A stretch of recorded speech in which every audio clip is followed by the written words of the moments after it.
پاکستان کا مطلب کیا؟ لا الہ الا اللہ. پاکستان کا مطلب کیا؟ لا الہ الا اللہ. پاکستان کا مطلب کیا؟ لا الہ الا اللہ. السلام علیکم ناظرین اکرام. امن، عافیت اور دین و دنیا میں ترقی اور کامیابی کی بہت سی دعاؤں کے ساتھ میں ہوں آپ کا میزبان یوسف سراج. پروگرام ہے پیغام پاکستان. ہمارے ساتھ تشریف فرما ہے جناب ڈاکٹر محمد حماد لکھوی حفظہ اللہ تعالی.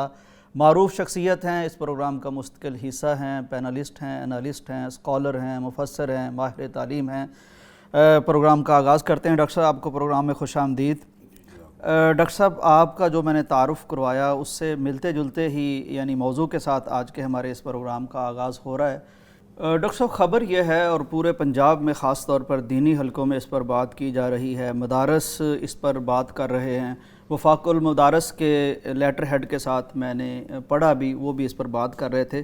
خبر کچھ اس طرح ہے ڈاکٹر صاحب کہ میڈیکل و ڈینٹل کالجز پنجاب کے جو تھے یہ اس سے پہلے اپنے میرٹ میں ان طلباء کرام کو جو حفظ کی سعادت سے بہرہ یاب ہوتے ہیں، بہرہ مند ہوتے ہیں، ان کو 20 نمبر اضافی دیا کرتے تھے. لیکن اب انہوں نے یہ فیصلہ کیا ہے کہ یہ نمبر نہیں دیے جائیں گے، اور یہ فیصلہ کیا ہے سپریم کورٹ کے ایک جج فائز عیسیٰ صاحب جو اس وقت تھے. ان کے سامنے ایک کیس پیش ہوا تھا. اس کی تفصیل کچھ اس طرح تھی کہ 2 کینڈیڈیٹس تھے، ایک کامیاب ہو گیا تھا، وہ ڈیوٹی پہ چلا گیا تھا، جو رہ گیا تھا وہ اپنی بعد میں سند حفظ کی لے کے آئے وہ کینڈیڈیٹ صاحب، اور انہوں نے کہا کہ میرے یہ 20 نمبر بننے چاہیے. بہرحال وکیل کے تھرو جو بات ہوئی اس وقت، تو بات اس طرح ہوئی کہ چونکہ یہ بر وقت اپنی سند نہیں دے سکے اور اب جوائننگ ہو چکی ہے اور اس وقت شاید سند تھی بھی نہیں ان کے پاس، لہٰذا اب یہ سسٹم کو ڈیریل نہ کریں.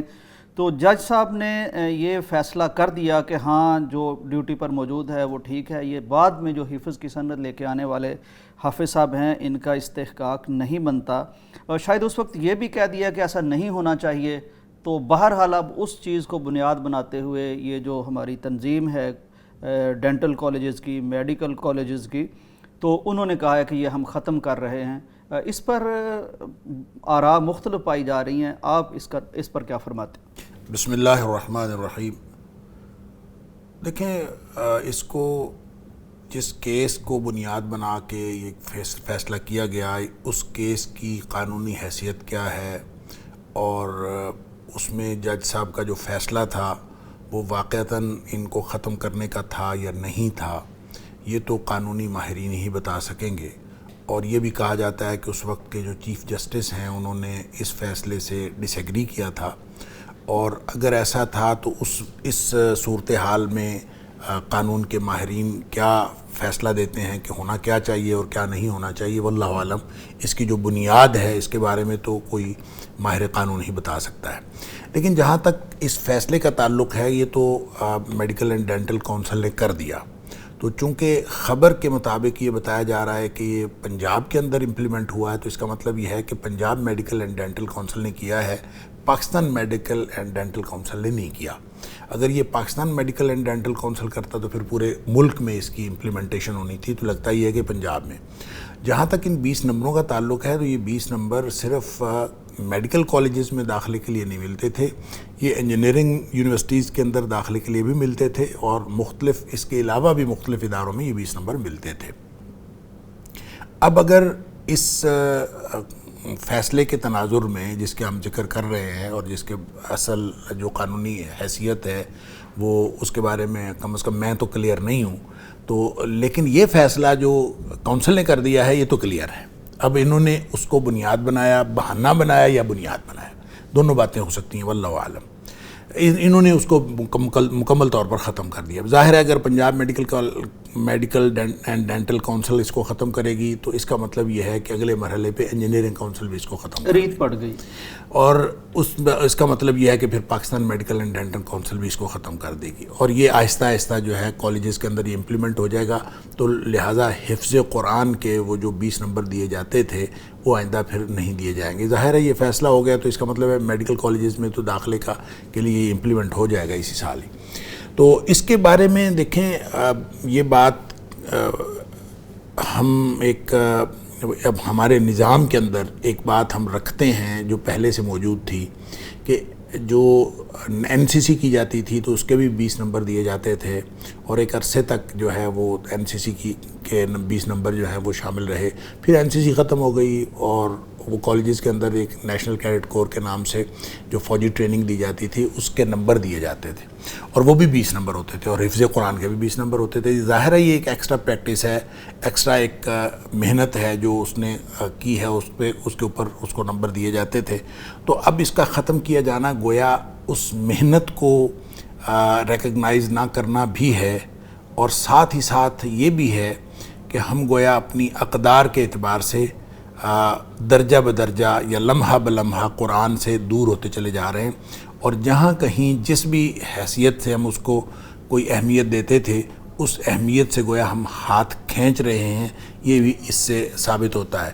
لہذا میرا خیال ہے کہ یہ درست نہیں ہے، اس طرح کے فیصلے نہیں ہونے چاہیے، اور بجائے اس کے کہ یہ ریت پڑ جائے اور باقی ادارے بھی اس کے مطابق فیصلے کر لیں، Punjab medical and dental council کو یہ فیصلہ واپس لینا چاہیے تاکہ وہ جو پرانی روایت ہے وہ برقرار رہے. ڈاکٹر صاحب اس پہ چونکہ اب ڈیبیٹ ہو رہی ہے، دونوں طرف سے دلائل دیے جا رہے ہیں، جو حفظ کے حق میں ہیں، دینی مدارس ہیں، حفاظ کرام ہیں، یا قرآن مجید کے ساتھ ایک جیسے آپ نے بھی فرمایا کہ تعلق رکھنے کی ایک کوشش تھی اور بڑی اچھی ترغیب تھی، ان کے بھی دلائل ہیں اور دوسرے لوگوں کے بھی دلائل ہیں.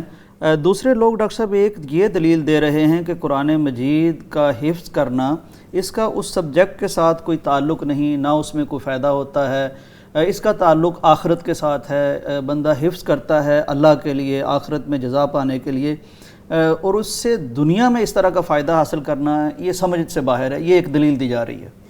نہیں، یہ تو ایسے بھی ایک مسکنسیپشن ہے کہ جو چیز آخرت میں فائدے کے لیے ہے کیا دنیا میں وہ فائدہ نہیں دے سکتی، اور یہ سمجھنا کہ آخرت میں فائدے والی چیز جو ہے وہ دنیا میں لازمی طور پر بے فائدہ ہونی چاہیے، تو یہ تو بالکل غلط خیال ہے. لیکن جہاں تک بات ہے کہ اس کا اس مضمون کے ساتھ تعلق نہیں ہے اور مضمون سے یہ تعلق نہیں رکھتی، اور اس کا تعلق لوگ جو بھی کرتے ہیں وہ اپنے نیکی کمانے کے لیے کرتے ہیں، تو یہ دیکھیں مضمون سے جو تعلق نہیں رکھتی، یہ تو ایک ریکگنیشن ہے اس محنت کی جو 2-3 سال بچہ کرتا ہے. اس 2-3 سال کی جو ایکسٹرا محنت ہے، اس ایکسٹرا محنت کو آپ 20 نمبر کے ساتھ کمپنسیٹ کرتے ہیں، اور کمپنسیٹ کر کے جو اس نے اپنے، ایسا نہیں ہے کہ آپ صرف حفظ کی بنیاد پر داخلہ دے رہے ہیں، اس نے آخر اپنے سبجیکٹ میں بھی محنت کی ہے، اس میں صرف 20 نمبر اس کے ایڈ ہوں گے تو باقی ساری تو اس نے اپنی محنت سے کمائے ہیں. تو اس میں اگر 20 نمبر ایڈ ہونے سے اس کو ان 3 سالوں کی محنت کا کچھ بدلہ یہاں مل جاتا ہے تو یہ تو ریکگنیشن ہے اس کی محنت کی. دیکھیں آپ جو بات کر رہے تھے تو میں سوچ رہا تھا کہ NCC جو ہے اس کا کیا تعلق سبجیکٹ کے ساتھ، وہ بھی ایک ایکسٹرا محنت ہے، بلکہ وہ تو اس طرح کی محنت بھی نہیں تھی کہ جس کے اوپر 2-3 سال لگتے ہیں. وہ تو چند مہینے کی ایک ٹریننگ تھی، اور چند مہینے کی ٹریننگ کرنے کے بعد NCC جو ہے وہ چند مہینے کی ٹریننگ ہوتی تھی اور کالج کے دورانیے میں ہی ہوتی تھی، اور اس چند مہینے کی ٹریننگ کرنے کے بعد اس کی ریکگنیشن ایک ترغیب کے طور پر کہ اس نے ایک ایکسٹرا ٹریننگ کی ہے، آپ اس کو 20 نمبر دے دیتے تھے. لہٰذا دنیا میں جہاں کہیں بھی اس طرح کی ایکسٹرا ٹریننگ ہوتی ہے تو اس کے ایڈیشنل مارکس دیے جاتے ہیں، ایڈیشنل کوالیفیکیشن ہوتی ہے اس کے ایڈیشنل مارکس دیے جاتے ہیں. اس میں تو کوئی حرج نہیں. مسئلہ تو صرف یہ ہے کہ آپ قرآن کو ایڈیشنل کوالیفیکیشن قرار دیں گے تو پھر اس کی اہمیت ہوگی اور پھر اس کے نمبر ہوں گے. اگر آپ سمجھتے ہیں کہ وہ ایڈیشنل کوالیفیکیشن ہی سرے سے نہیں ہے اور 2-3 سال جو اس نے محنت کی ہے آپ اس کو ریکگنائز ہی نہ کریں تو پھر یہ دوسری رائے بھی ٹھیک ہو سکتی ہے. جو آپ نے کہا کہ ڈیبیٹ چل رہی ہے، اس پہ میرا خیال ہے ڈیبیٹ ہونی نہیں چاہیے، لیکن اگر یہ ڈیبیٹ ہے تو اس میں ان کو یہ سمجھنا چاہیے، جو لوگ بھی اس میں ڈیبیٹ میں حصہ لے رہے ہیں ان کو یہ سمجھنا چاہیے کہ یہ تو قرآن کی اہمیت کو ریکگنائز کرنے یا نہ کرنے کا معاملہ ہے. اگر آپ ریکگنائز کریں گے تو پھر آپ اس میں 20 نمبروں کا کوئی مسئلہ نہیں ہے، اور اگر آپ نہیں ریکگنائز کرنا چاہتے تو ٹھیک ہے. جہاں اور سارے میدانوں میں ہم نے اپنی زندگیوں سے قرآن کو خارج کیا ہوا ہے تو یہ صرف ایک سیریمونیل قسم کی ایک دے دی جاتی تھی ایک فیور، تو اگر اس سے بھی آپ پیچھے ہٹنا چاہتے تو آپ کی مرضی ہے. ڈاکٹر صاحب ایک بات یہ کر رہے ہیں کہ چونکہ یہاں جو اصل کام ہے اس میں محنت کر کے ایک طالب علم آ گیا، فرض کریں دونوں برابر ہیں یا ایک کے تھوڑے سے نمبر زیادہ بھی ہو سکتے ہیں حافظ صاحب سے، چونکہ 20 نمبر اگر یہ والے نکال دیے جائیں تو وہ بچہ چونکہ اس نے حفظ تو نہیں کیا لیکن اس اسپیسیفک مضمون میں بہت ٹیلنٹڈ ہے، بڑی محنت کی ہے، اب وہ اس سے آگے تھا، محض حفظ کی وجہ سے وہ بہت پیچھے چلا گیا، میرٹ بھی اس سے قتل ہوتا ہے یا ان کی بڑی دلچکنی بھی ہوتی ہے۔ بھائی اس نے اپنے پورے ایکڈیمک کیریئر میں 3 سال اس پہ لگائے ہیں، 2-3 سال اس پہ لگائے ہیں اور اس پر ایکسٹرا محنت کی ہے، اور جب آپ کسی بھی جگہ داخلے کے لیے یا نوکری کے لیے جاتے ہیں آپ کا پورا ایکڈیمک کیریئر جو ہے اس کو ویلیو کیا جاتا ہے، لہٰذا اس ایکڈیمک کیریئر میں جب ایک بات موجود ہے اور اس میں 2-3 سال کا ایک اس کی محنت موجود ہے تو اس کو آپ نے ریکگنائز کرنا ہے یا نہیں کرنا، یہ اس کا معاملہ ہے۔ یا تو اس کا تعلق ایکڈیمکس کے ساتھ نہ ہو یا اس کا تعلق بچے کی محنت کے ساتھ نہ ہو، تو پھر آپ کہہ سکتے ہیں کہ یہ اس کے ساتھ کوئی تعلق نہیں۔ جیسے دیکھیں ہم نے NCC کے ساتھ کمپیئر کیا، وہ چند مہینے کی ایک ٹریننگ تھی، اس سے کوئی بچے کے اندر کوئی بہت زیادہ قابلیت بھی پیدا نہیں ہوتی، کوئی ذہانت بھی پیدا نہیں ہوتی، اور اس ذہانت کا کوئی مستقبل کی زندگی کے ساتھ تعلق بھی نہیں ہے۔ وہ ایک پریکٹیکل ٹریننگ تھی، اور وہ پریکٹیکل ٹریننگ میں سمجھتا ہوں بہت اچھی تھی، ہونی چاہیے۔ ہم تو اب بھی مطالبہ کرتے ہیں کہ NCC دوبارہ شروع کرنی چاہیے، بلکہ لازمی فوجی ٹریننگ جو ہے وہ ہر شخص کے لیے ہونی چاہیے۔ یہ ملکی لیول پر یہ فیصلہ ہونا چاہیے، اس کو دوبارہ صرف طلبہ کے لیے اور کالجز کے اور سکولز کے اندر نہیں، بلکہ ہر جو فرد ہے جو ملت کے مقدر کا ستارہ ہے اس کو فوجی ٹریننگ ہونی چاہیے، اس طرح کا فیصلہ ہونا چاہیے۔ لیکن یہ کہنا کہ اس کا کمپیریزن اس کے ساتھ ہے، یہ تو اس کے ساتھ تو کوئی کمپیریزن نہیں تھا، کہ نہ تھا نہ ہے، کہ اگر وہ چند مہینے کی ٹریننگ ہے، یہ پیور ایکڈیمک محنت ہے۔ تو ایک پیور ایکڈیمک ایکٹیویٹی ایک بندے نے 2 سے 3 مہینے کی ہے، اور پھر قرآن کو اگر وہ سوچ سمجھ کے پڑھتا ہے تو یہ اس کے ہر فیلڈ کے اندر کنٹریبیوٹ بھی کرتا ہے، اور ہر فیلڈ کے اندر اس کو محنت کرنے کا جذبہ بھی اس میں پیدا ہوتا ہے، پھر ہر فیلڈ کے اندر اس کے مضمون کے طور پر اس کو سپورٹ کرتا ہے، اور اس سے بڑی سپورٹ اور کسی چیز کی نہیں ہوتی جتنی قرآن کی ہوتی ہے۔ حافظہ بھی بہت تیز ہو جاتا ہے، حافظہ تیز ہو جاتا ہے، پھر یعنی علمی طور پر یہ سپورٹ ہوتی ہے بہت بڑی۔ اس لیے میں نہیں سمجھتا کہ قرآن کے یہ 20 نمبر جو ہیں یہ خارج کر دینے چاہیے، یہ نمبر دینے چاہیے، اور یہ Punjab medical and dental council کو اپنا یہ فیصلہ واپس لینا چاہیے، اور اس ریت کو دوسرے ادارے بھی اپنا لیں، اس سے پہلے یہ فیصلہ واپس ہو جانا چاہیے۔ میری رائے تو یہی ہے۔ شکریہ ڈاکٹر صاحب۔ ناظرین کرام، ڈاکٹر صاحب نے جس طرح سے بات کی ہے وہ دل کو لگتی ہے کہ قرآن مجید یعنی یہ ہماری دنیا اور آخرت میں کامیابی کا سب سے بڑا ضامن ہے، اس کی بہت برکات ہیں، اس کے بہت فیوز ہیں۔ یعنی حفظ کرنے والا بچہ ہم نے عموماً دیکھا ہے کہ وہ تمام سبجیکٹس میں بہت تیز ہو جاتا ہے، ذہانت بڑھ جاتی ہے، حافظہ بڑھ جاتا ہے، کریکٹر بڑھ جاتا ہے، اور پھر یہ کتنا شاندار ایک یعنی اسلامی جمہوریہ پاکستان جو اسلام کے نام پر بنا، اس میں قرآن اور صاحب قرآن کی وہ عزت افزائی جو ہونی چاہیے وہ ہم کہاں کر سکتے ہیں۔ یہ ایک حد تک تھا، تو ڈاکٹر صاحب کا کہنا یہ ہے کہ اس کو جاری رہنا چاہیے، کوئی ایسا کام کر کے ہم کسی ایسے طریق کا ہمیں نہیں انتخاب کرنا چاہیے یا اجرا کرنا چاہیے جو بعد میں اور لوگ بھی اپنائیں اور ان کا گناہ ہمارے سر رہے۔ بریک کا وقت ہے، واپس آتے ہیں۔ پاکستان کا مطلب کیا؟ لا الہ الا اللہ۔ پاکستان کا مطلب کیا؟ لا الہ الا اللہ۔ پاکستان کا مطلب کیا؟ لا الہ الا اللہ۔ پاکستان کا مطلب کیا؟ لا الہ الا اللہ۔ پاکستان کا مطلب کیا؟ لا الہ الا اللہ۔ پاکستان کا مطلب کیا؟ لا الہ الا اللہ۔ ناظرین ویلکم بیک ٹو پیغام پاکستان۔ ڈاکٹر صاحب ایک اور خبر ہے جو یقیناً آپ کو پسند نہیں آئے گی، ہے تو آپ کے شعبے کی۔ پہلے بھی ہم یہ بات کر رہے ہیں کہ ہماری زندگیوں سے آپ نے بہت خوبصورت ڈاکٹر صاحب یہ جملے جب ارشاد فرمائے تو دل کو کچھ ہو رہا تھا میرے کہ نکالنا ہے تو نکال دو، پہلے کون سا قرآن ہماری زندگیوں میں بہت زیادہ ہے، تو یہ بڑے ایسے جملے تھے۔ ڈاکٹر صاحب اسی پیغام پاکستان میں یہ خبر ہم نے ڈسکس کی تھی سندھ کے حوالے سے کہ وہاں بہت سے ڈانس کے میوزک کے ٹیچرز بھرتی کیے گئے تھے۔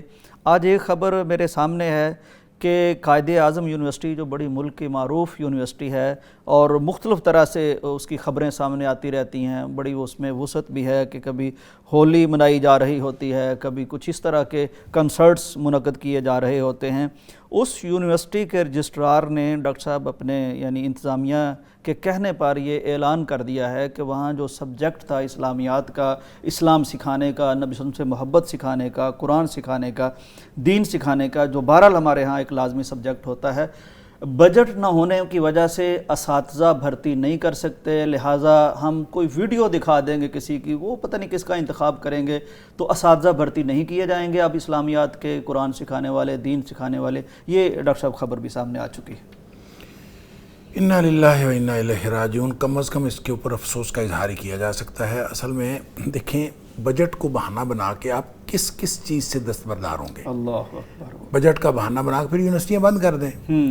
کئی سال پہلے ہمارے پنجاب یونیورسٹی میں ایک، ظاہر ہے ہر جگہ پہ انتظامیہ جو ہے وہ چینج ہوتی رہتی ہے، تو ایک دفعہ تبدیلی آتی رہتی ہے. ایک دفعہ ہماری پنجاب یونیورسٹی کی انتظامیہ اس نے یہ فیصلہ کیا. اس وقت اینول سسٹم ہوتا تھا، اب تو خیر سیمیسٹر سسٹم ہے. تو اینول سسٹم میں ایک انٹرنل ایگزامینر ہوتا تھا، ایک ایکسٹرنل ایگزامینر ہوتا تھا. دونوں کا برابر کا رول تھا.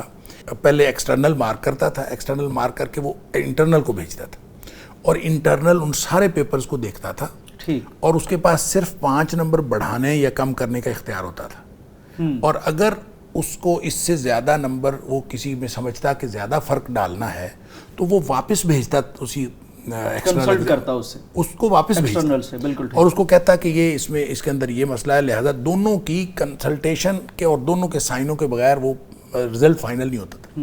اب یہ بڑا شاندار نظام تھا، اور اس نظام کے اندر انصاف تھا، ٹرانسپیرنسی بھی تھی، دیانت بھی تھی، اور لوگوں کے حقوق کا تحفظ بھی زیادہ تھا. بالکل ٹھیک. تو وہ انتظامیہ ہماری آئی تو انہوں نے انٹرنل کا رول اس میں سے مائنس کر دیا.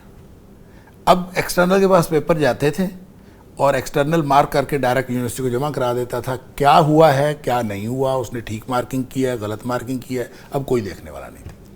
تو وہاں ہماری ڈسکشن چل رہی تھی، تو ہم نے متعلقہ جو اس وقت کے ایڈیشنل رجسٹرار تھے ان سے کہا کہ یہ آپ نے یہ کیا کیا؟ انہوں نے کہا جی 13 لاکھ روپے کی بچت ہوئی ہے. تو میں نے کہا کہ آپ یونیورسٹی بند کر دیں، آپ کو اربوں کی بچت ہوگی. بھئی یہ کیا بات ہوئی؟ بجٹ کو بہانہ بنا کے آپ ایک اچھے بھلے سسٹم کو تباہ و برباد کر دیں. تو اسی طرح سے آپ اگر بجٹ کا بہانہ بنا کر ایجوکیشن جو ہے، جو بچوں کا حق ہے، اس ایجوکیشن سے دستبرداری اختیار کر رہے ہیں کہ اب آئندہ ہم نے پڑھایا نہیں کرنا، اور پھر اس کے لیے بھی مضمون جس کا انتخاب کیا وہ اسلامیات ہے. کیونکہ اسلامیات کو تو سب سمجھتے ہیں کہ یہ تو ایسے ہی مضمون ہے، اس کا کیا ہے، کوئی ضروری بھی نہیں ہے کہ اسلامیات کا اسپیشلائزڈ ٹیچر پڑھائے، اور پھر یہ بھی ضروری نہیں ہے کہ وہ پڑھائے. اب تو یہ بھی ہو گیا کہ وہ پڑھائے. ہم آج تک روتے ہیں کہ دنیا میں بہت ساری یونیورسٹیز کے اندر غیر مسلم اسلامیات پڑھا رہے ہیں، اور پی ایچ ڈیز ہو رہی ہیں ڈاکٹر صاحب. ہاں جی. اور ہم اس کو جو غیر مسلم اس کو پڑھا رہے ہیں، ہم اس کو ہمیں چاہیے کہ مسلمانوں کو زیادہ سے زیادہ ایجوکیٹ کر کے اسلامیات کے اندر ہمیں ان کو ریپلیس کرنا چاہیے. ٹارگٹ تو یہ ہونا چاہیے.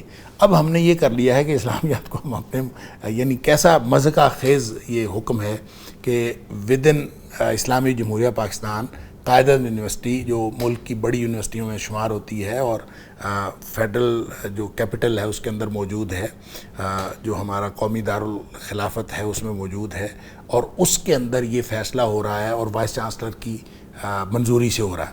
میں تو اس کو اس حوالے سے بھی دیکھ رہا تھا کہ یہی وائس چانسلر جب ہماری یونیورسٹی میں تھے، پنجاب یونیورسٹی میں، تو اس وقت کے گورنر صاحب نے ایک نوٹیفیکیشن کیا تھا کہ ساری یونیورسٹیوں کے اندر قرآن پاک کا ترجمہ پڑھایا جائے. ٹھیک. اور وہ اسلامیات سے ایڈیشنل بات ہے، اسلامیات کا مضمون الگ بات ہے. تو ان کو لازمی طور پر ترجمہ، مستحسن فیصلہ تھا، اور بڑا شاندار فیصلہ تھا، اور پنجاب کی پوری یونیورسٹیوں کے اندر امپلیمنٹ ہو گیا. اور اس کی امپلیمنٹیشن کے اندر ان وائس چانسلر صاحب کا بڑا رول تھا. انہوں نے خود بڑی دلچسپی لی، اور یہ اس کمیٹی کا جو گورنر پنجاب نے کمیٹی بنائی تھی 7 وائس چانسلرز کی، اس کے کنوینر بھی یہی تھے. اور ان کی بڑی محنت اس کے اندر شامل تھی کہ قرآن کو جو ہے وہ لازمی ترجمہ قرآن جو ہے وہ تمام ڈسپلنز کے اندر وہ شامل کر دیا جائے، اور ہو گیا. اور اس کے اندر پھر انہوں نے ہماری پنجاب یونیورسٹی کے اندر تو خاص طور پر ایک پورا سسٹم ایک ایوالو کیا، اور سینٹر فار قرآن اینڈ سنہ کے نام سے ایک سینٹر ڈیولپ کیا. اور یہ بھی کاوش میں سمجھتا ہوں اس کا کریڈٹ بھی انہی وائس چانسلر صاحب کو جاتا ہے.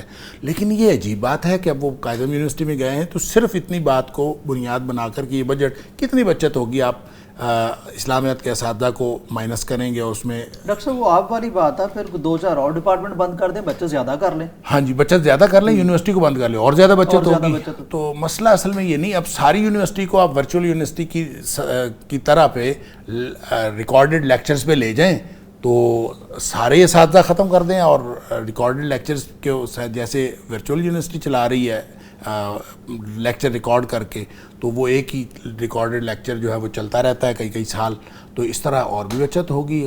تو ہر جگہ پہ جب آپ کو جو اوریجنل جو مقصد ہے، جس مقصد کے لیے ادارے بنتے ہیں، اس مقصد کے اوپر جو خرچ ہو رہا ہے وہ اگر آپ نے خرچ نہیں کرنا تو پھر خرچ کس بات پر کرنا ہے. لہٰذا یہ مزہ کا خیز بھی ہے اور یہ قابل افسوس بھی ہے. کم از کم میں نے عرض کیا کہ ہم اس کے اوپر افسوس کر سکتے ہیں، اور اگر ہمارے اس چینل کے توسط سے ان تک یہ کوئی اطلاع پہنچے تو میں یہ سمجھتا ہوں کہ ان کو یہ آرڈر واپس لینا چاہیے، اور اس طرح کی روش پوری یونیورسٹیوں کے اندر شروع نہیں کرنی چاہیے کہ اسلامیات کا مضمون پہلے ہی اس کو ایک ایڈیشنل مضمون سمجھا جاتا ہے اور ایکسٹرا مضمون سمجھا جاتا ہے، اور اس کے اوپر پہلے ہی کوئی توجہ نہیں دیتا.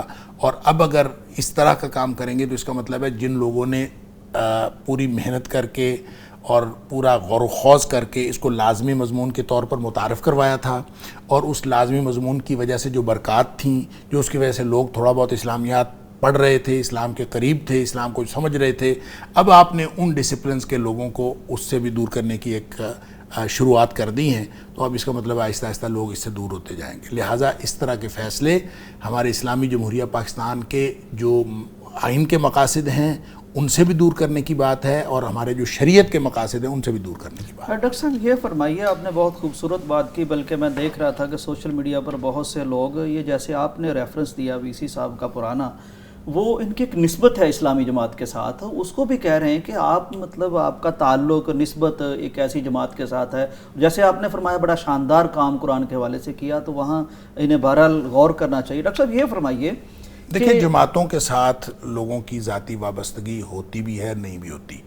میں نہیں سمجھتا کہ وہ کوئی مضبوط حوالہ ہے، اور میں نہیں سمجھتا کہ اس حوالے کو جو ایکڈیمک انسٹیٹیوشنز ہیں ان کے اندر کسی پالیسی کے حوالے سے اس ریفرنس کو استعمال کرنا چاہیے. اب آپ جب ایک یونیورسٹی کے سربراہ کے طور پر ایک اتنے اچھے کام کر چکے ہیں تو اب دوسرے جگہ جا کے آپ ان کے بالکل اگینسٹ کام کر رہے ہیں، تو پھر اس کو تو بطور حوالہ استعمال ہونا چاہیے، اور اس کے بنیاد پر ہمیں ان سے مطالبہ کرنا چاہیے. بالکل ٹھیک. ڈاکٹر صاحب یہ فرمائیے کہ پاکستان جس کو اسلام کے نام پر ہم نے لیا، جس کی تعلیم میں اسلام ہے، جس کے یعنی آئین میں اسلام ہے، یہاں بجٹ ختم ہوتا جا رہا ہے قرآن کے لیے، اسلام کے لیے، اسلامیات کے ٹیچرز کے لیے. ابھی تو یہ اسٹوڈنٹس تک کیا ڈاکٹر صاحب، جب آپ دیکھیں گے ہمارے اسٹوڈنٹس کے، یہ تو یونیورسٹیز ایسے ٹیچر ہی ختم کر دیتی ہیں، پھر کون پڑھے گا، کون اسلامیات میں آئے گا. ڈاکٹر صاحب یہ فرمائیے کہ بیرون ملک جن کا نہ ملک اسلام کے نام پر بنا ہے، نہ ان کو اس کے لیے کوئی فنڈنگ، وہ کیوں پی ایچ ڈیز کرا رہے ہیں، اسلامیات پڑھا رہے ہیں، کیا مسئلہ ہے یہ؟ دیکھیں وہ تو ایک سبجیکٹ کے طور پر لے رہے ہیں. پوری دنیا میں ریلیجس سٹڈیز جو ہے وہ ایک سبجیکٹ کے طور پر، ایک ڈپارٹمنٹ کے طور پر موجود ہیں، اور ریلیجس سٹڈیز کے اندر اسلام ایک ریلیجن کے طور پر پڑھایا جاتا ہے. تو چونکہ بڑے بڑے جو مذاہب ہیں ان میں اسلام شامل ہے، اور سب سے زیادہ کمپریہنسو نظام جو ہے مذاہب کے اندر وہ اسلام کا ہے، لہٰذا اسلام کو وہ تو بطور ریلیجن پڑھتے ہیں اور ریلیجس سٹڈیز کے حصے کے طور پر پڑھتے ہیں. وہ کوئی اس وجہ سے نہیں پڑھتے کہ انہوں نے ان کے آئین کی ذمہ داری ہے یا ان کے کوئی شرعی ذمہ داری ہے، وہ اس کو اس اعتبار سے نہیں پڑھتے. ہم پاکستان میں، اسلامی جمہوریہ پاکستان میں بیٹھے ہوئے جب بات کرتے ہیں، یہاں تقاضے اور ہیں. یہاں کے تقاضے یہ ہیں کہ ہم اپنی آئینی ذمہ داری بھی پوری کریں، ہم اپنی قومی ذمہ داری بھی پوری کریں، ہم شرعی ذمہ داری بھی پوری کریں، اور یہ ذمہ داری جو ہے ہمیں اس طرف لاتی ہے. اصل میں مسئلہ پتہ کیا ہے؟ دیکھیں اس سے پہلے اس کی عدم توجہی کی بات ہے کہ جب وہ گورنر صاحب نے، جو سابقہ گورنر تھے، انہوں نے نوٹیفیکیشن کیا اور پورے پنجاب کی یونیورسٹیز کے اندر اور پھر یونیورسٹیز کے ایفیلیٹڈ کالجز کے اندر بھی یہ نظام امپلیمنٹ ہو گیا، تو اس میں بھی بہت ساری یونیورسٹیز نے اور بعض ایفیلیٹڈ کالجز نے اس کو قرآن کے نصاب کو شامل تو کیا، لیکن اس کا امتحان لینا انہوں نے اس میں سے مائنس کر دیا. امتحان نہیں لیتے, پڑھاتے ہیں اور امتحان نہیں لیتے, جس کا نتیجہ یہ نکلا کہ بچے جس چیز کا امتحان نہیں دینا وہ اس کے بارے میں دلچسپی کا اظہار نہیں کرتے. لہٰذا ہم تو اس کوشش میں ہیں اور اس کوشش میں تھے, اور نے ان یونیورسٹیوں کو, جس میں ہماری یونیورسٹی بھی شامل ہے, جس میں اصل میں جب یہ امپلیمنٹ ہوا تھا تو یہ 4 کریڈٹ کا کورس تھا, یعنی اس کو 8 سیمیسٹر میں ٹوٹل 4 کریڈٹ ملنے ہیں.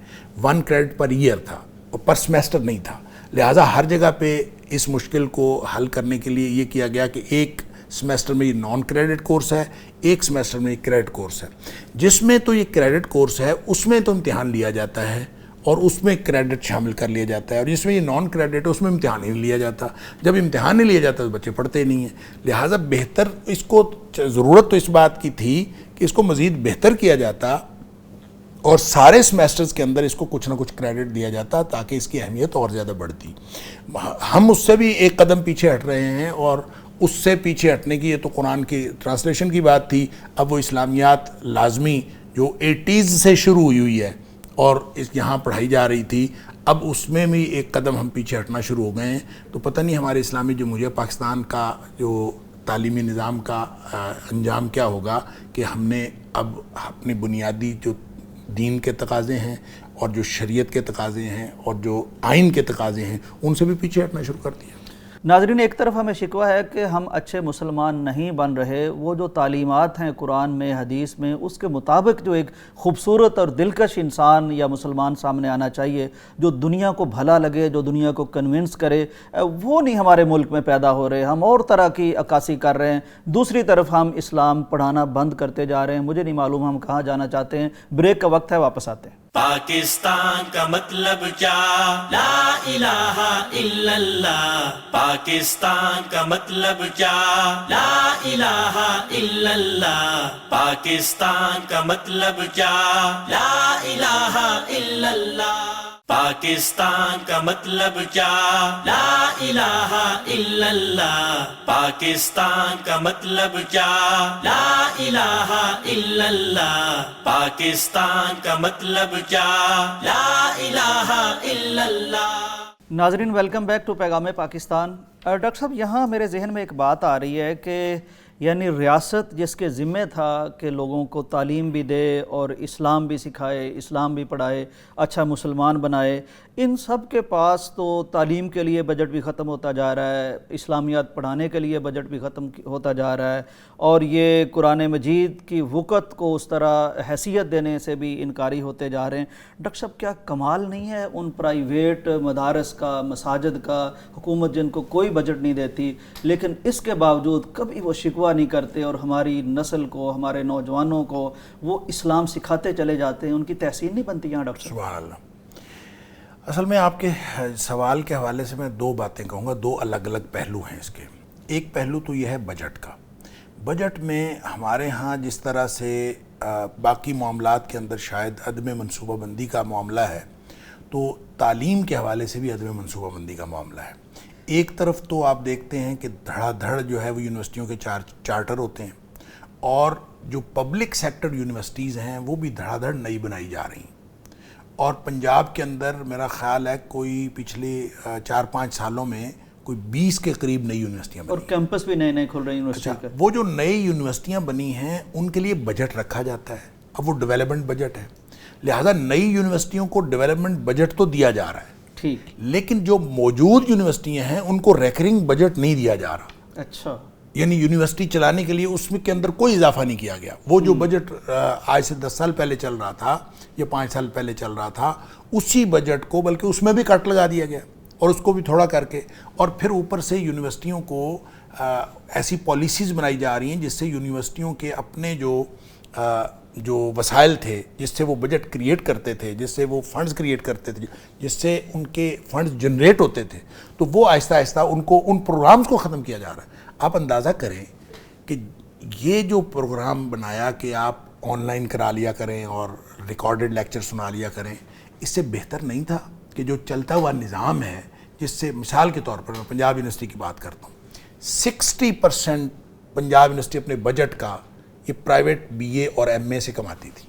ٹھیک, اور HEC نے بیک جنبش قلم پرائیویٹ MA اور BA بند کر دیا۔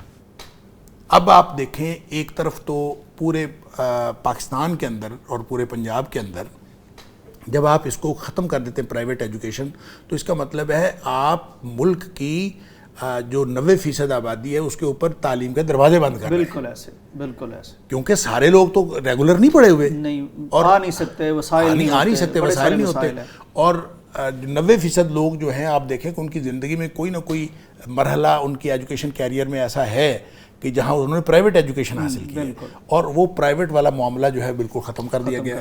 اچھا، دو طرفہ ظلم، اب دو طرفہ ظلم ہے، تعلیم پہ بھی، اور بجٹ جو ہے 60% پنجاب یونیورسٹی اپنا اس سے کماتی تھی، اب اس کو ختم کر دیا۔ اب پنجاب یونیورسٹی کے پاس تنخواہیں دینے کے لیے پیسے نہیں ہیں، پینشنرز کی پینشنز لیٹ ہو رہی ہیں۔ اب دیکھیں جو نئی یونیورسٹیاں ہیں ان کو یہ نہیں مسئلہ، 2.25 ارب روپیہ جاتا ہے صرف پینشن کی مد میں، تو یہ بہت پرانی یونیورسٹی ہے، تو اس کے پینشنر زیادہ ہیں اور اتنا بڑا اس کو بجٹ چاہیے، لہٰذا بجائے اس کے کہ یونیورسٹیاں خود مختار تھیں اور وہ اپنے سیلف ڈیپینڈنٹ تھیں اور کر لیتی تھیں اپنے بجٹ کو، تو اس کو ختم کر کے اب جو ہے آپ ظاہر یونیورسٹیاں جو ہیں وہ تعلیم کے دروازے بند کریں گی، وہ اسلامیات بند کریں گی، کل کو کوئی اور سبجیکٹ بند کر دیا جائے گا، اور فلاں ٹیچر ختم کر دیں، فلاں ٹیچر کل کو کوئی اور سوشل سائنسز کو کہیں گے جی میٹیریل سائنسز اور بیسک سائنسز رہنے دیں، سوشل سائنسز ویسے ختم کر دیں، اس کی ضرورت آہستہ آہستہ جو ہے وہ ختم کرتے جائیں گے۔ تو ظاہر ہے کہ یہ تو کوئی طریقہ کار نہیں ہے۔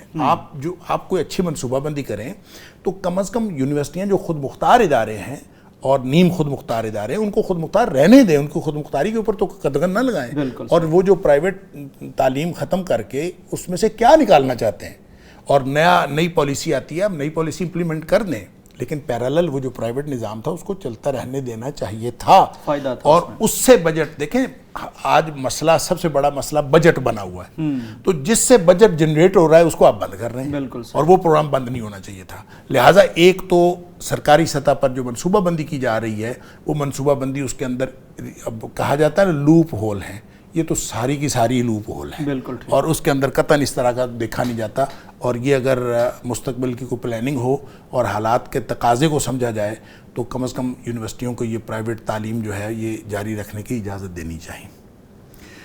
دوسری طرف آ جائیں کہ ہمارے جو پرائیویٹ مدارس ہیں یہ کتنی بڑی NGO ہیں اور یہ مفت تعلیم دے رہے ہیں، کبھی بجٹ کا انہوں نے شکوہ نہیں کیا، کبھی حکومت سے بجٹ مانگا نہیں ہے، اور اپنے وسائل سے یہ لوگوں کو دین سکھا رہے ہیں۔ تو میرے خیال میں مدارس کی جو تعلیم ہے اور مدارس کی جو خدمات ہیں، ایک تو پوری تاریخ میں آپ دیکھیں کہ یہ حکومتی دستبرد سے ہمیشہ آزاد رہے ہیں، اور انہوں نے جب کبھی خدمات سر انجام دی ہیں وہ حکومتی سرپرستی کے بغیر کی ہیں، اور اگر حکومت ان کو سرپرستی کرتی تو شاید ان کے اندر بھی بجٹنگ ہوتی اور ان کے اندر بھی اس طرح کے مسائل آتے۔ اسلامیات کے ٹیچر ختم کر دیتے۔ اچھا، اور چونکہ یہ حکومت کسی بھی دور میں یہ کبھی بھی حکمرانوں کے زیر اثر نہیں رہے، اس لیے یہ ایک تو دین کی پیور تعلیمات دیتے آ رہے ہیں، اور دوسرا یہ کہ ان کو بجٹ وغیرہ کے مسائل نہیں ہوتے، لوگ اپنے طور پر فنڈنگ کر کے ان کو چلا رہے ہیں اور اصحاب خیر کے تعاون سے یہ چل رہے ہیں۔ تو میں یہ سمجھتا ہوں کہ دین آج معاشرے کے اندر جو قائم ہے وہ انہی مدارس کی وجہ سے قائم ہے۔ اللہ تعالیٰ ان مدارس کو سلامت رکھے، یہ مدارس دین کی فیکٹریاں ہیں، اور یہ دین جو قائم ہے انہی کی وجہ سے ہے۔ لہٰذا جو آپ نے کہا کہ ان کی تحسین بنتی ہے، ان کی بھرپور تحسین بنتی ہے، اور پورے معاشرے کو شکر گزار ہونا چاہیے ان مدارس کا جن کی وجہ سے دین قائم ہے، وگرنہ شاید ہم تو دین سے دور ہو چکے ہوتے اگر ہم یونیورسٹیوں کے بجٹ کو دیکھ رہے ہوتے۔ اور یونیورسٹیوں میں تو آپ اندازہ کریں صرف یہ اسلامیت لازمی تھی جو ذرا دین کے قریب رکھنے کے لیے تھی، ویسے تو اسلام ہے جس کا تعلق ہر مسلمان کی زندگی کے ساتھ ہے، اور جب یہ اسلامیات بنا ہے تو زندگیوں سے نکلا ہے، ایک سبجیکٹ بن گیا، ایک سبجیکٹ بنا ہے، وہ بھی اب نکال رہے ہیں۔ اب اس سبجیکٹ کو بھی ہم اگر اپنی زندگیوں سے نکال رہے ہیں تو پھر جیسے پہلے آپ نے کہا تھا پتہ نہیں ہم کیا کرنے جا رہے ہیں۔ ڈاکٹر صاحب یہ فرمائیے، آپ نے فرمایا کہ شروع سے ہی یہ جو ہمارا نظام ہے دینی مدارس کا، یہ دست برد سے یا سرپرستی سے الگ رہا ہے حکومتی. یہ فرمائیے جیسے دیگر ممالک ہیں، مطلب ہم سعودی عرب کو اگر دیکھیں تو وہاں تو بہت شاندار سرپرستی ہو رہی ہے، بہت اعلیٰ درجے کی دینی تعلیم دی جا رہی ہے، ان کے اپنے نصاب اور نظام میں بھی بہت شاندار اسلام پڑھایا جا رہا ہے. یہ ہمارے ہاں ایسا مسئلہ کیوں ہے؟ دیکھیں، یہ ہر ملک کی اپنی پالیسی ہے، اپنی ہر ترجیح ریاست کی اپنی ترجیح ہے اور اپنی پالیسی ہے. لہٰذا یہ صرف ضروری نہیں سعودی عرب کا، اور بھی بہت سارے ممالک ایسے ہو سکتے ہیں کہ جن کی ترجیحات میں دینی تعلیم ہو اور انہوں نے اپنی دینی تعلیم کے اداروں کو دیکھیں.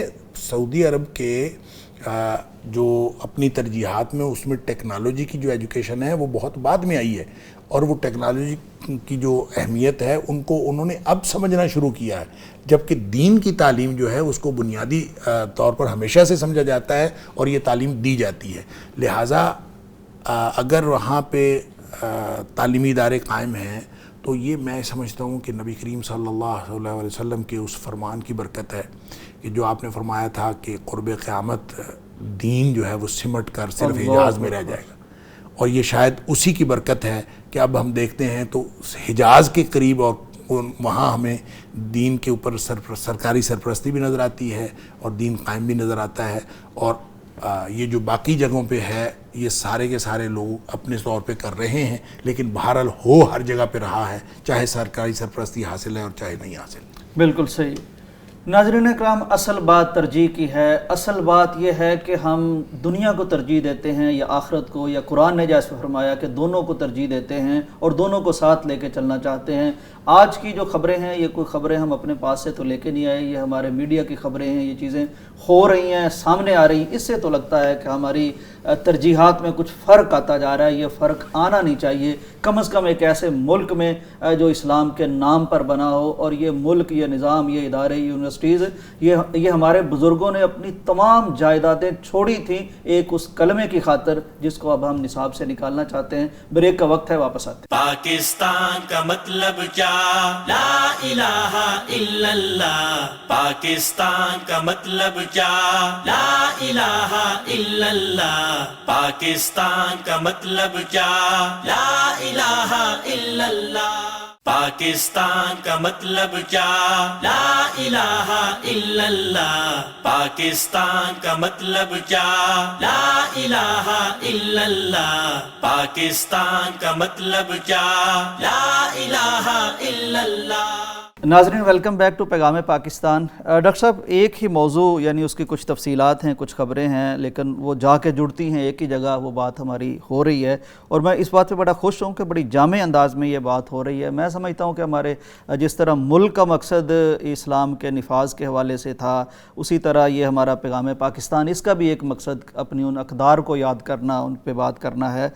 ڈاکٹر صاحب، یہ سارا کچھ تو خیر بات ہم نے کی کہ کس طرح کیا ہو رہا ہے. اب رزلٹس کیا نکلتے ہیں جب کسی کے پاس سچی تعلیم نہیں ہوتی، دینی تعلیم نہیں ہوتی. ایک طرف ڈاکٹر صاحب ہمیں پیغام پاکستان کے نام سے کچھ دستاویزات مرتب کرنا پڑتی ہیں، کیونکہ مس کنسیپشن اسلام کی اس طرح کی پھیلتی ہیں کہ پھر وہ دہشت گردی اور اس طرح کے معاملات ہوتے ہیں. پھر ہمیں یاد آتا ہے کہ ہمیں ٹھیک ٹھیک اسلام انہیں سمجھانا تھا.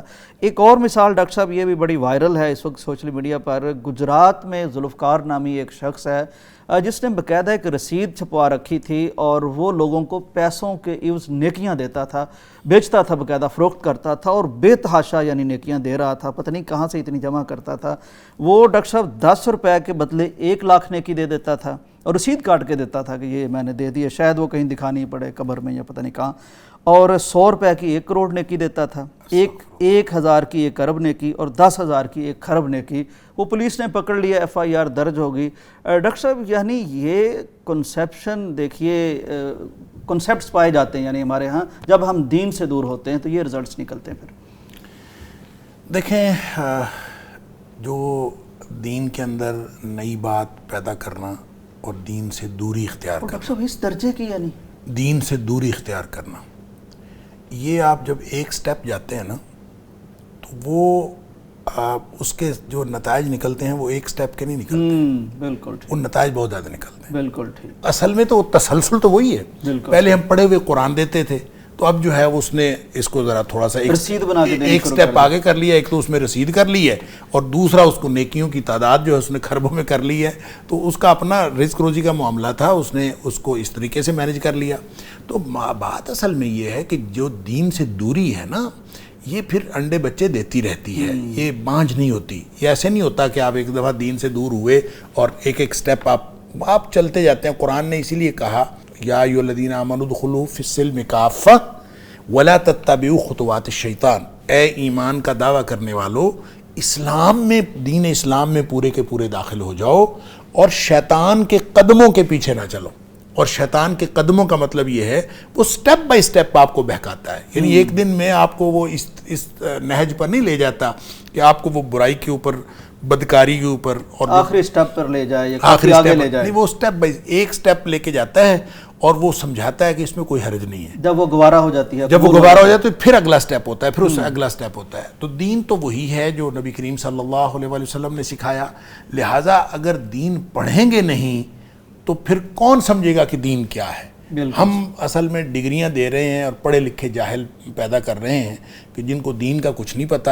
وہ نبی کریم صلی اللہ علیہ وسلم نے ایک حدیث میں حوالہ بھی دیا کہ قرب قیامت ایسے لوگ ہوں گے اور اللہ تعالیٰ ان کو سخت ناپسند کرتا ہے, جو راتوں کو مردار کی طرح سو رہتے ہیں اور دن کو گدھے کی طرح سارا دن بازاروں میں مشقت کرتے ہیں. ان کے بارے میں اور بھی خصوصیات نبی کریم صلی اللہ علیہ وسلم نے بتائیں, اور ساتھ ایک فرمائی عالم بامر الدنیا و جاہل بامر الآخرہ, کہ دنیا کے امور کے بڑے ماہر ہیں, ایکسپرٹ ہیں, ماہرین ایکسپرٹ, جو مرضی پوچھ لو ان کو, لیکن آخرت کے معاملے میں بالکل ان کو ککھ نہیں پتا, جاہل ہے پوری طرح. جنازہ تک نہیں پڑھ سکتے. اب یہ اگر ایسے لوگ کسی فطری میکنزم کے تحت پیدا ہوں تو آپ کہہ لیجئے کہ اس میں شاید کسی کا قصور نہ ہو. لیکن اگر ہم ایجوکیشن کی پالیسیاں بنانے والے بطور ریاست اس طرح کے اور لوگ پیدا بطور ریاست اس طرح کے لوگ پیدا ہو رہے ہیں, اور ہم اس کے اندر نہ صرف یہ کہ رکاوٹ نہیں ڈال رہے, ہم معاونت کر رہے ہیں اس طرح کے لوگوں کو پیدا کرنے کی, تو یہ میرے خیال میں بہت بڑی بدقسمتی کی بات ہے. ہمیں دیکھیں یہ ایک فرد نہیں ہے جس نے نیکیاں یہ ایک سوچ ہے, یہ ایک سوچ ہے, یہ ایک کریکٹر ہے, اور یہ پورے پاکستان کے اندر پائی جاتی ہے. اور یہ ظاہر ہے جب جہالت ہوتی ہے تو جہالت اپنے مختلف جو ہے وہ نکالتی ہے, اپنی شاخیں اور برگ و بار نکالتی ہے, اور وہ اپنے کوئی نہ کوئی سسٹم جو ہے وہ لوگوں کے اوپر امپلیمنٹ کر دیتی ہے. تو یہ ایک جہالت نہیں ہے, مختلف طرح کی جہالتیں ہیں, لیکن سین سامنے آتے رہتے ہیں, مناظر سامنے آتے رہتے ہیں. اس کا بندوبست اگر کرنا ہے تو ہمیں دین کی تعلیم پر توجہ دینی پڑے گی. اور وہ جو ہمارے یونیورسٹیز کے اندر ٹیکنیکل ایجوکیشن حاصل کرنے والے, بیسک سائنسز کی ایجوکیشن حاصل کرنے والے اور تمام علوم حاصل کرنے والے, ان کو بنیادی دینی تعلیم دینا بہت ضروری ہے.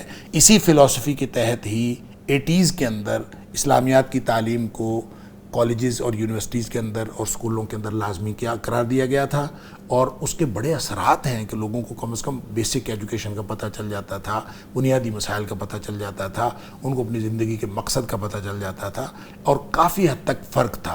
لیکن اگر آپ اسلامیات کی تعلیم جو ہے وہ ہٹا دیں گے اس میں سے, یا آہستہ آہستہ مائنس کرتے جائیں گے, تو ظاہر ہے کہ پھر اس طرح کے امکانات جو ہیں وہ بڑھتے چلے جائیں گے. بالکل ڈاکٹر صاحب, وہ مجھے یاد آیا ایڈورڈ سعید, وہ تو اس کو تعلیم کی کمرشلائزیشن کہتا ہے, جس میں اخلاقیات نہ ہو, جس میں انسان کو انسان نہ بنایا جائے. ڈاکٹر صاحب, ایک اور خبر جو بہت پھیل چکی ہے اور بہت پریشان ہے لوگ اسے سن کر, خاص طور پر جب سے یہ سوشل میڈیا کو عروج ملا ہے اور اس پہ لوگ بات کرتے ہیں, تو کچھ سینسرشپ بھی اس طرح کی نہیں ہے, تو بات وہ بہت زیادہ بڑھا دیتے ہیں اور مبالغہ بہت زیادہ کر دیتے ہیں. تو یہ ایک ڈاکٹر صاحب ڈچ سائنٹسٹ ہیں, فرینک ہوگر بیٹس, یہ ویسے اس چیز کے سائنسدان تو نہیں, اس کا تو ابھی زلزلے سے تعلق یعنی اس خبر کا ہے, تو زلزلے کے لیے تو کبھی ایسی کوئی چیز نہیں ایجاد ہوئی, کوئی آلہ نہیں ایجاد ہوا جو بتا سکے کہ زلزلہ آنے والا ہے.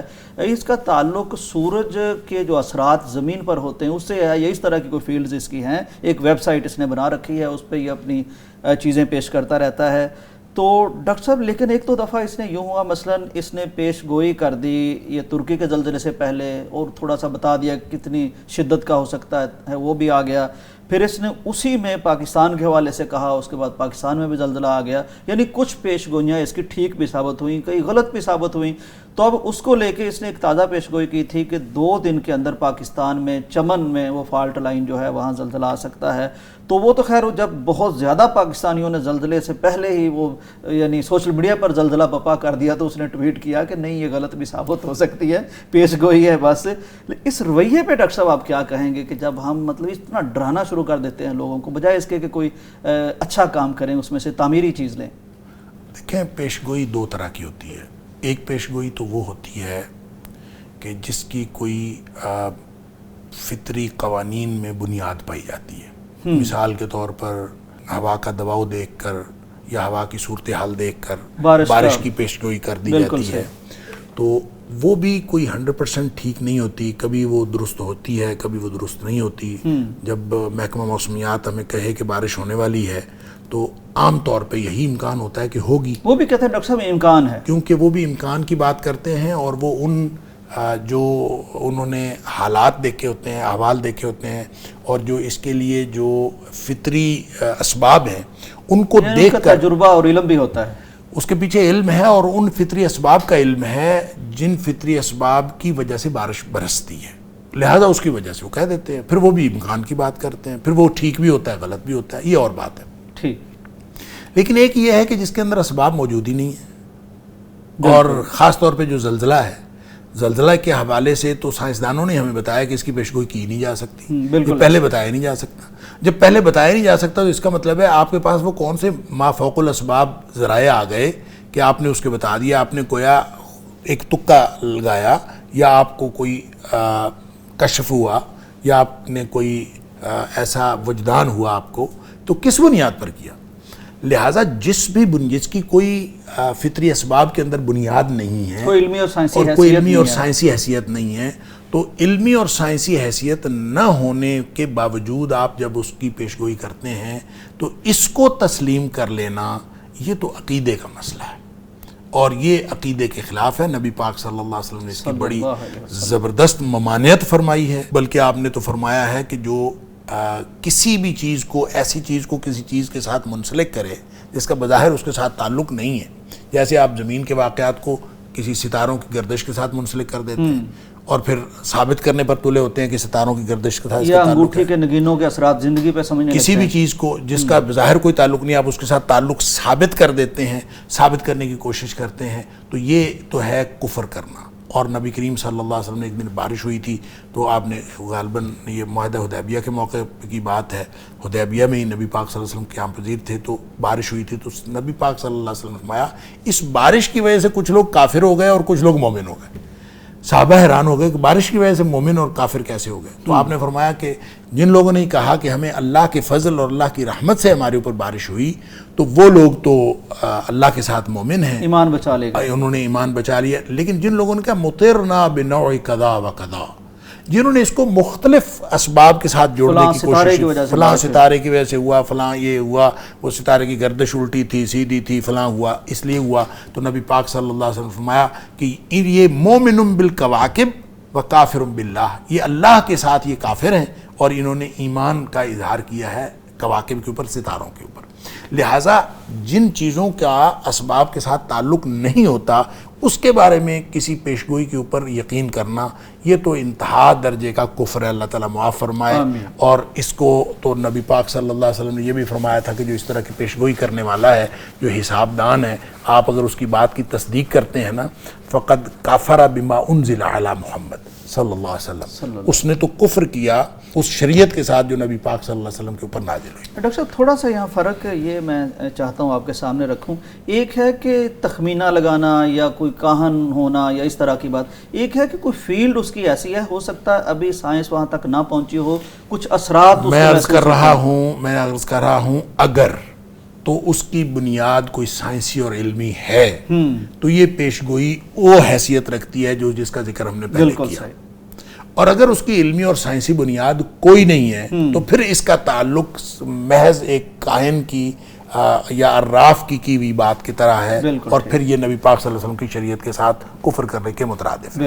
اب یہ اس شخص نے ایک بات کی ہے جس کا پتہ بھی نہیں، ایسی چیز کے بارے میں بات کی ہے جس کی پیشگوئی سائنسی طور پر ممکن نہیں، ابھی تک ثابت نہیں ہو سکتی. ٹھیک ہے، سائنسی طور پر ممکن نہیں ہے. اور صرف اس بنیاد پر آپ کہیں کہ وہ اس کی باتیں پہلے بھی ٹھیک ہوئی ہیں تو اب بھی یہ ٹھیک ہوگی، آپ پورے ملک کے اندر ایک ہیجان کی کیفیت پیدا کر دیں، اور ساری جناب سوشل میڈیا بھرا پڑا تھا، ہر جگہ پہ جناب زلزلہ آنے والا، زلزلہ۔ اچھا پھر کرنا کیا ہے؟ اگر میں یہ سمجھتا ہوں کہ کسی سائنسی بنیاد پر بھی وہ کہہ دے، یہ تو خود شکر ہوا اس نے خود تردید کر دی ٹویٹ کر کے کہ ایسی کوئی بات نہیں ہے، میں نے تو جو بات کی ہے وہ کوئی لازمی طور پر پوری ہونے والی نہیں ہے، بالکل تو خود ہی اس نے اپنی بات کی تردید کر دی تو اچھا ہوا۔ لیکن اگر وہ یہ بات کی تردید نہ بھی کرے تو بھی میں یہ سمجھتا ہوں کہ اگر اس کی بات صحیح بھی ہو اور اس کی بنیاد علمی اور سائنسی بھی ہو تو آپ نے تسلیم بھی کر لیا ہو کہ وہ جو بات کہہ رہا ہے وہ صحیح ہو سکتی ہے، تو پھر بھی اس کا طرز عمل یہ نہیں ہے جو آپ اختیار کیے ہوئے ہیں۔ اس کا طرز عمل یہ ہے کہ موت آنے والی ہے تو موت اگر آنے والی ہو تو پھر اس کی تیاری کرتے ہیں، بالکل، اور اگر موت جب آپ کو پتہ چل جائے کہ کوئی بھی ایسا حادثہ ہونے والا ہے جس کی وجہ سے موت سر کے اوپر کھڑی ہے تو اللہ کو یاد کرتے ہیں، فوراً اللہ کو یاد کرتے ہیں، اور اللہ کو یاد کرتے ہیں، اور وہ معاملات اور اس طرح کے اعمال کرتے ہیں جو آپ کو آخرت میں فائدہ دیں، نہ یہ کہ انسانیت کے لیے نقصان دہ ہوں۔ اور آپ جب لوگوں کو کہتے ہیں کہ زلزلہ آنے والا، کوئی کمزور حضرات بھی، کمزور دل حضرات بھی ہوتے ہیں، کوئی آپ کی دی ہوئی خبر یا شیئر کی ہوئی خبر سے ہی کوئی دل برداشتہ ہو کر جو ہے وہ اس دنیا سے چلا جائے تو آپ کو ثواب ہوگا کہ گناہ ہوگا۔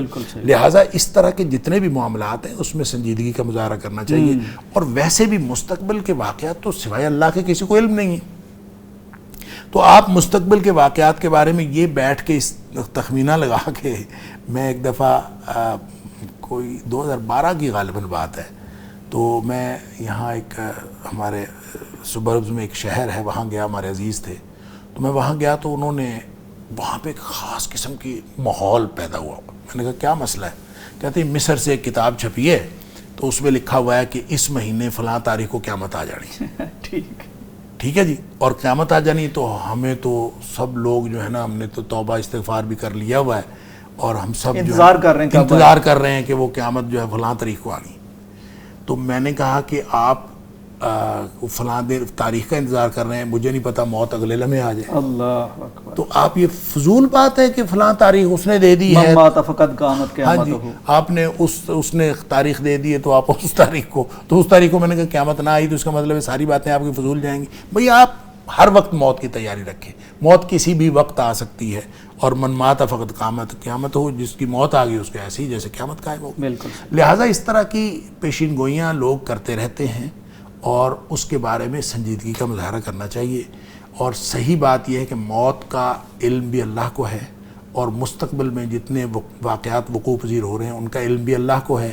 البتہ اگر جس کو آپ نے علمی اور سائنسی بنیاد کہا، اس کی بنیاد پر اگر کوئی شخص ایسی بات کر رہا ہو تو اس کے پورے ہونے کے امکانات ہوتے ہیں، لیکن اس کے بارے میں بھی سنجیدگی کا مظاہرہ کرنا چاہیے، نہ یہ کہ آپ خامخواہ ایک ہیجان کی کیفیت پیدا کریں۔ بالکل ٹھیک ڈاکٹر صاحب، بہت شکریہ۔ آج خاص طور پر جس طرح ایک شروع سے لے کر آخر تک بات ہوئی ہے، میں سمجھتا ہوں کہ یہ بات بہت زیادہ ہمارے لیے قابل توجہ ہے، اور اس پر توجہ ہمیں دینی چاہیے، انفرادی سطح پر بھی، حکومتی سطح پر بھی۔ آپ کا بہت شکریہ ڈاکٹر صاحب۔ ناظرین اکرام، ڈاکٹر صاحب نے آخر میں فرمایا کہ ہمیں اس طرح کے معاملات میں سنجیدگی اختیار کرنی چاہیے۔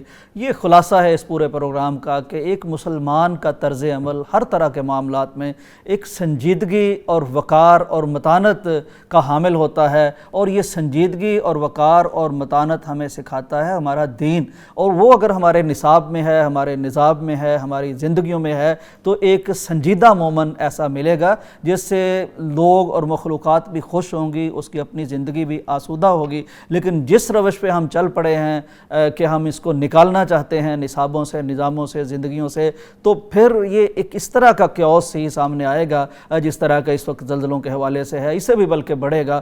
تو ہم دعا کرتے ہیں کہ اللہ تعالی ہمیں اپنے دین کا فہم عطا فرمائے، عمل عطا فرمائے، تاکہ ہماری دنیا بھی بہتر ہو، آخرت بھی بہتر ہو، اور اس کے ساتھ ہی ہمیں اجازت دیجیے۔ اللہ حافظ۔ پاکستان کا مطلب کیا؟ لا الہ الا اللہ۔ پاکستان کا مطلب کیا؟ لا الہ الا اللہ۔